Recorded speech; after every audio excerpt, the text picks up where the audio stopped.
Alright, in this question 18, you are given x equals to t squared plus 3 and also dy over dx equals to 14t cubed.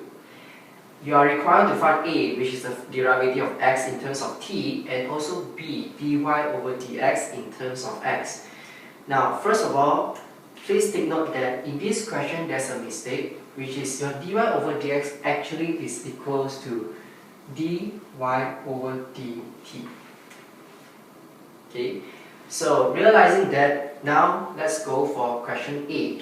In question A, you are required to find dx over dt.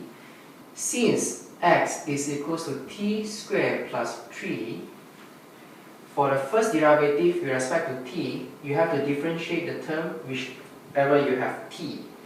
So dx over dt, by bringing the power of 2 down, and then the remaining power on the t will be 2 minus 1.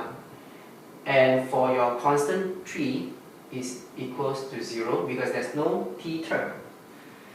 Now, simplify, you will have 2t. So, this is for question A. Now, proceed to question B. You are required to find dy dx in terms of x. So, in this case, you have dy dt equals to 14t cubed, and we also have the answer from question A, which is dx over dt equals to 2t. Now, how are we going to find dy over dx? Since there's no direct term given to find your dy dx. Now, the solution is you have to apply a chain rule. So how to deal with chain rule? Dy dx is the term that you need to find. So whenever you need to apply your chain rule, you can prepare two fractional template like this with multiplication there.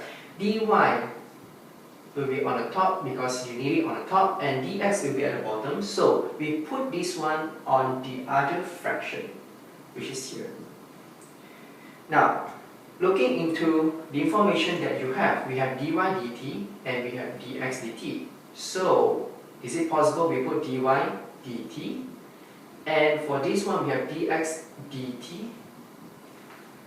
How are we going to check whether our chain rule is correct? We have to make sure that when you do multiplication, the term can be terminated, and eventually we have dy over dx, which is equals to the term that we want. Okay. Understanding this, dy over dt is equals to 14t cubed. Multiply with dt over dx. Now, in question A, we have dx over dt. So in order to get dt over dx, we have to 1 over 8.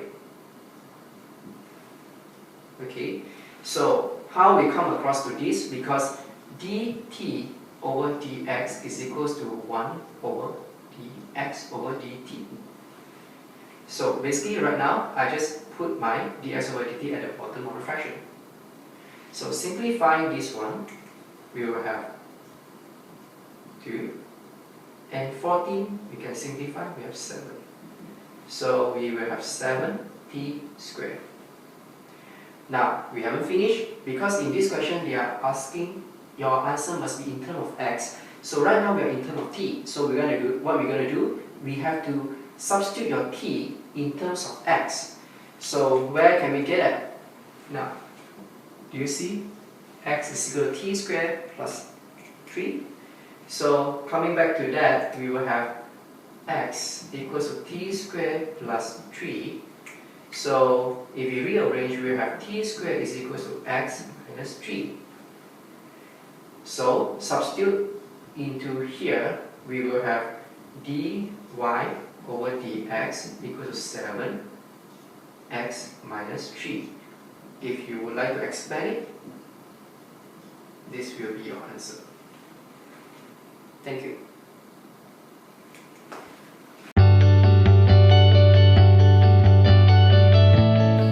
Hi guys, in question number 17, Siva is looking for the length of the fence that he need to buy for his land. So given that the land is a rectangular shape with the size of 6x and 4 minus x. So If we not need to find the length, basically it means that we are looking for the parameter of the length. Okay, so also in this question, please bear in mind that the given area must be a maximum.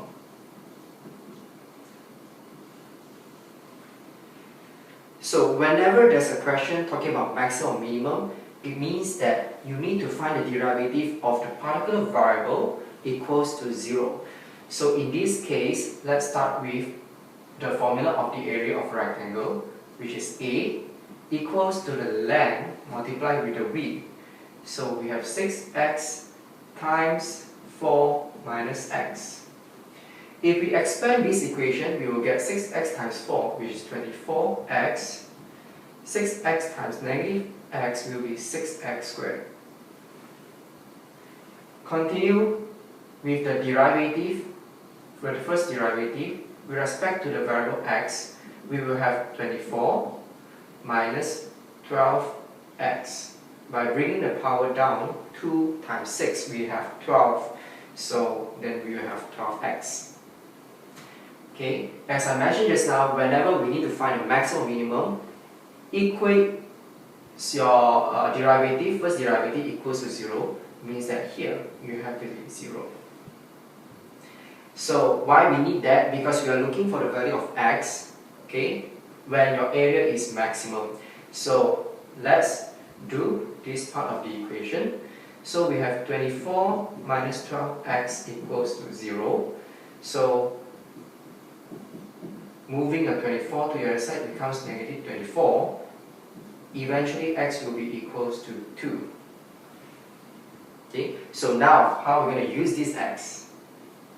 So let's continue with this by bringing it into your parameter. Okay, so parameter for a rectangle is equals to the summation of all the sides. So in this case, we have two sides of your 6x and another one is 4 minus x. So in this question, your parameter will be given by this equation. Okay, so expanding it, we will have 2 times 6x, we have 12x. 2 times 4, we will have 8. 2 times negative x, we will have negative 2x. Simplify the equation, we will have 10x plus 8.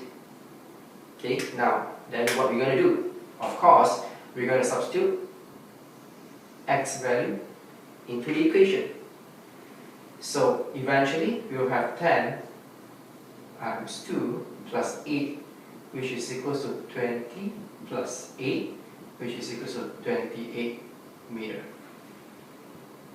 So basically, this is the working that necessary to be shown. If you are really curious about how can we get a maximum area, so then you have to study about use the second derivative to prove it. Knowing that for second derivative formulation, if you get a negative value for your second derivative, it means that this variable is maximum.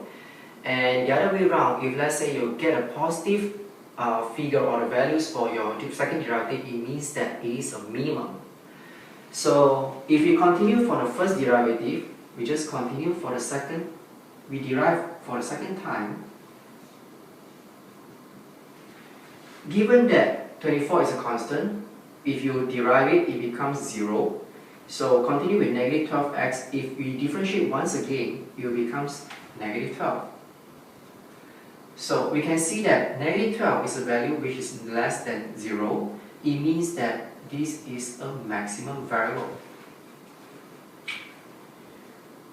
So here we can see that the area will be a maximum value regardless of any x value in this case.